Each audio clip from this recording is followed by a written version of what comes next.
So the number three, this isn't the last, but my number 3 point of the big three is being, as in human being.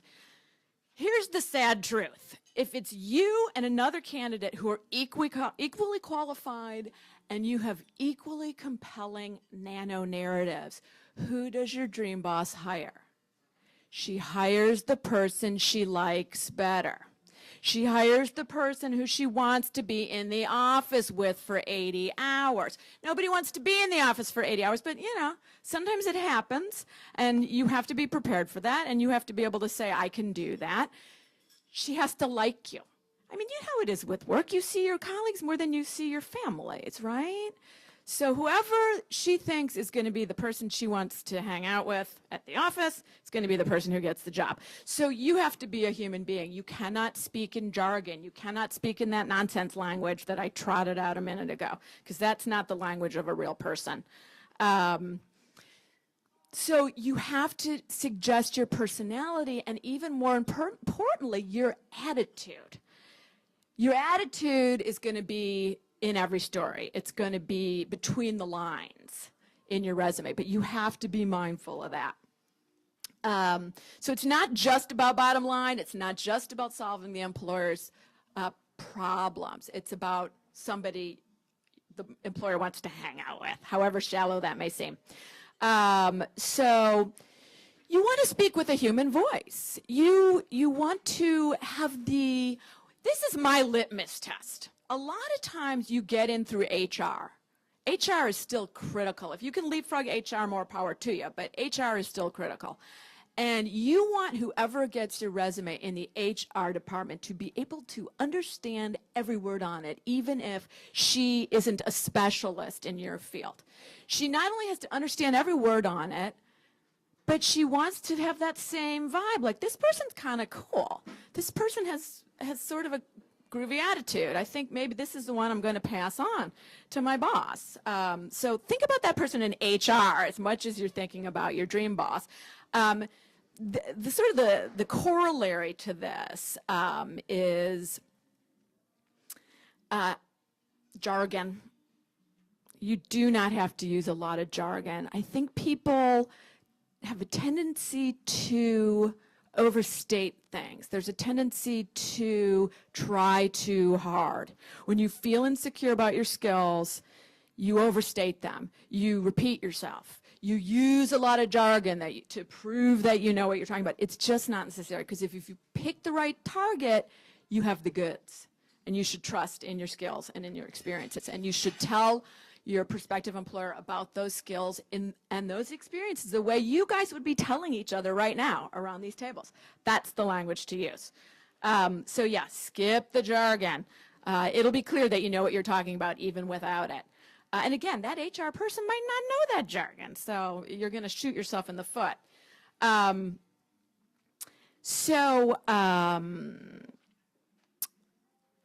Forgive me, I need to find out where I am here.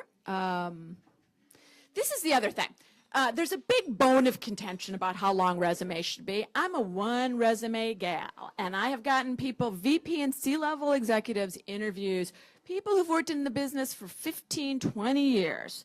Not that I ever admit that anyone's worked in any business for 20 years, because God forbid you should be older than 40. So that's another thing. But I have managed to squeeze those people very effectively onto one page. So you're not writing your life story. Nobody is really interested in that. There's probably a case to be made for director, VP, C-level people for a second page, but I've never done it. Because you're trying to get you're trying to get an interview. That's what you need to do. You got to focus on getting the interview. Then you tell your story. Then you wow them. It's not a career autobiography. So that's also something to keep in mind in terms of the overall usability of your resume. Like, I'm not going to go into this, but you need a format that is readable. You can't have too small a point size. You need a lot of white space. It has to be visually appealing. There's a lot of sort of subliminal psychology going on with that stuff. But again, you cannot tell your life story. That's a turnoff. So that's not being human in the way that you need to be human. So I was now going to tell you the goal is to differentiate yourself, so don't say all the same crap that everybody else is saying. I already read you that list of crap. So one thing because I come from a reference background and I've done a ton of copy editing, proofread, people. I have seen conflations of perimeter and parameter. All right, that one I kind of get. I've seen mix-ups of complement and complement. That's an easy one to mix up. Effect and affect, easy one to mix up. A less common one, but I've seen it, is phase, P-H-A-S-E, and phase, F-A-Z-E. You are dead in the water if you have just one of these on your resume. And the same goes for misspellings, missing words, format inconsistency. I mean, you're not going to say that you have attention to detail because that's a bunch of nonsense, right? But you're going to show that you have no attention to detail if you have these kind of errors. So if you can get another pair of eyeballs to look it over, great. What I do, and this is one of the nerdiest things in the world, aside from spell check doesn't catch everything. Like it wouldn't catch phase and phase or complement and complement, but you'd be amazed what you see in resumes that spell check will catch. So definitely do that. Do it 3 or 4 times. And then my technique, which is, the stakes are so high for me because somebody's paying me to do their resume, so there cannot be even the slightest error. So I take the page. As you can see, there's a lot of words on there. I take an envelope, regular letter envelope. I go one line at a time, and I read it out loud. I know it sounds corny, but it really does work, and I highly recommend it. Because you could put so much heart and soul in your summary, and you've got your target worked out, and you've got your performance stories, and then one little typo. You know, it's a heartbreaker, but fortunately, it's the reality because there's so many resumes. They're looking for a reason. They're looking for a reason to delete you, and that's all the reason they need. Karen, where are you, dear? How are we on time? Can I talk very briefly about LinkedIn and cover letters? Okay, groovy. And by the way, we're going to have Q&A, so bring it. And then I'm here until they throw me out, so I'm happy to chat with all you guys about specific things. So keep that in mind. LinkedIn. I'm doing a lot of LinkedIn summaries. Now, there's 2 schools of thought about LinkedIn, and I've done both. One is you basically have the same resume, the experience section in LinkedIn that you have on your regular paper resume or that you have on your electronic resume that you're sending out to people. But it's the summary up top, which some people don't even do. They call it, they call it a summary, LinkedIn summary. And then you have your special skills or your special strengths, and then, you know, you get to your experience section. That is one of those things, again, like the summary on your resume, where you need to hook the people up. You need to be a human being, you need to tell stories, and you need to be targeted. This is a great place to show your personality. Be a little touchy-feely. It's not going to hurt, and it can help, as long as you don't overdo it. I love doing those, actually. I'm going to read you an example of one that is one of my favorites, even though it so has nothing to do with anything that any of us in this room do. It's such a weird career that this guy has. This is something that came from me, from Kiva, who is the one who has the boutique recruiting agency. And this was just a friend of hers who invented a hybrid high-tech card called the Aptera, which was kind of a predecessor of the Tesla. And in fact, her husband was a mechanic at Aptera and now is one at Tesla. So this is this guy's LinkedIn summary. And this was to get money. This was to get investors. So sometimes you're looking for a job. Sometimes you're looking for clients. This guy was looking for investors in his next company, which is sustainable farming. But it'll give you an idea of what you can do with your couple of paragraphs at the top of your LinkedIn summary. And oh, first person. It's first person. This is a personal statement, okay? I'm an entrepreneurial idealist. I'm dedicated to developing products and systems that can make life better. I have an inventor's vision, a business leader's flair for drawing investors and motivating teams, an engineer's knack for elegant problem solving, a gardener's methodical optimism, and an aviator's joy in the boundless horizon. So you're like, whoa, tell me more, you freaky genius. Again, as you'll see, this is a strange field of endeavor to be in, but you all can do this, I promise you. These traits have enabled me to achieve advances in DNA synthesis, to build one of the world's most aerodynamic, fuel-efficient cars, and most recently, to design and implement a sustainable closed-loop process that promises to transform organic farming. So yeah, this dude's a freak. Excuse me.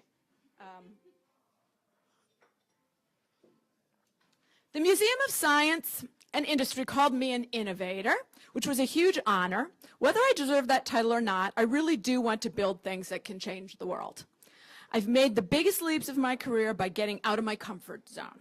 This has necessitated crash courses in genetics, countless types of software, composite materials, and horticulture, among other areas of study. But every trek into unfamiliar terrain has been a path to new discoveries.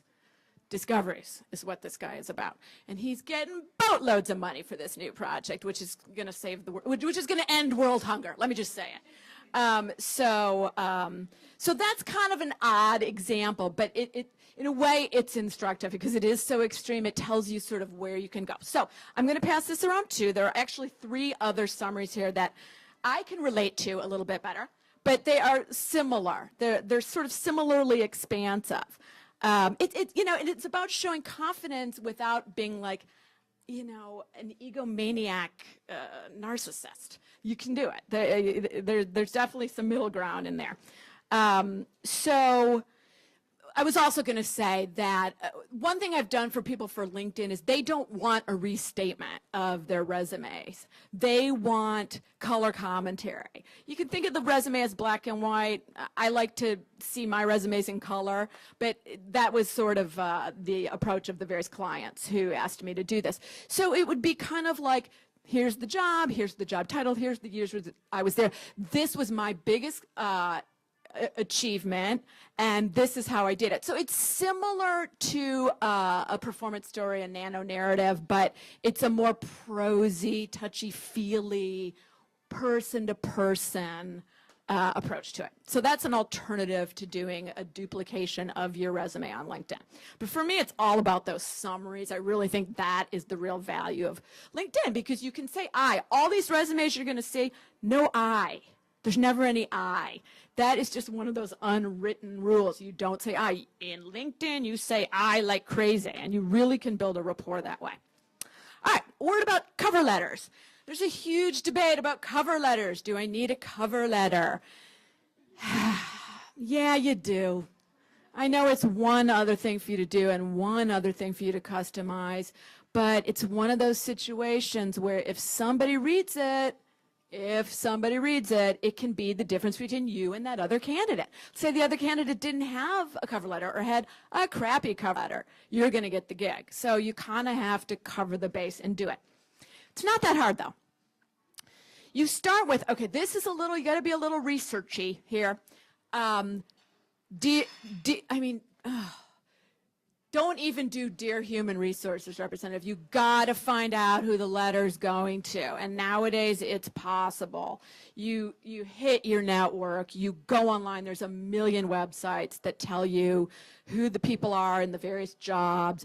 You just got to try to address it to an actual person. And it's not as hard as you might think. It takes a little effort. And if you absolutely get it wrong, you will get credit for addressing it to an actual person, and the person who does get it will happily pass it along to the next person. So I strongly urge you to do that work. The next thing is, I'm a broken record, but storytelling, you hook them with a story. You don't need to say, I'm writing to you about the open position, blah, blah, blah. You don't need to do it. You need to just start telling a story about that's what you do, and you've done it for this company, and you really want to do it for this new company you're looking at.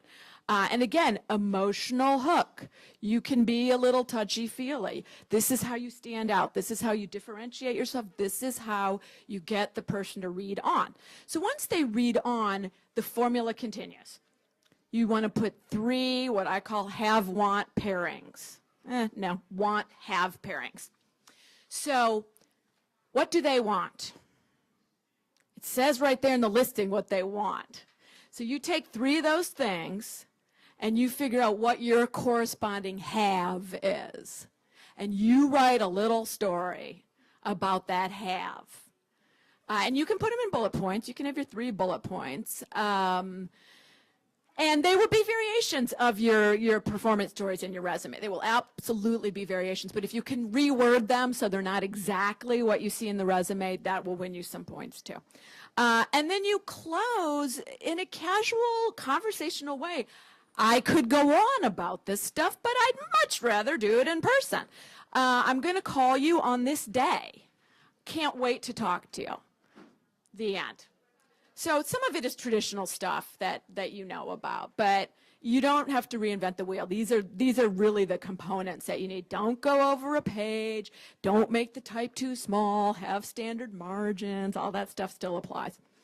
So I'm pretty much wrapping it up here, but I do want to reiterate, if you take anything away from this chat today, targeting, storytelling, and being who you are.